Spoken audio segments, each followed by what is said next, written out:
Hey guys, welcome back to our channel প্রিয় পোষণ creators. তো গাইস, এখন আমরা যাচ্ছি বনদুর্গা মন্দিরে।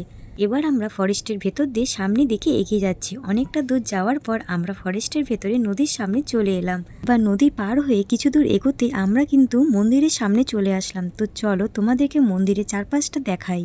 এখানে মন্দিরে পুজোর সামগ্রী পাওয়া যাচ্ছিল। ভেতরে ঢুকে জানতে পারলাম কিছুক্ষণের মধ্যে মা বনদুর্গাকে নিয়ে আসা হবে। মা বনদুর্গার আসার আগে থেকে কিন্তু প্রচুর ভক্তের ভিড় দেখতে পাওয়া যাচ্ছিল। আর মা আসবে বলেই সবকিছু সুন্দরভাবে আয়োজন হচ্ছিল। এখানে সন্ন্যাসীরা যজ্ঞ করছিল, দেখতে কিন্তু খুব ভালো লাগছিল। এখানে আবার খিচুড়ি প্রসাদ তৈরি করা হচ্ছিল। এইভাবে মন্দিরের চারপাশের পরিবেশটা সুন্দর হয়ে উঠেছিল। তো তোমাদের ভিডিওটা কেমন লাগলো অবশ্যই কিন্তু কমেন্ট বক্সে জানাবে। তারপর আমরা চারদিকটা ঘুরে এখান থেকে বেরিয়ে গেলাম, আর তারপরে কিন্তু মার দর্শন পেলাম। সেটা তোমরা ব্লগ ভিডিওতে দেখতে পাবে। তো দেখা হচ্ছে নেক্সট ভিডিওতে। বাই।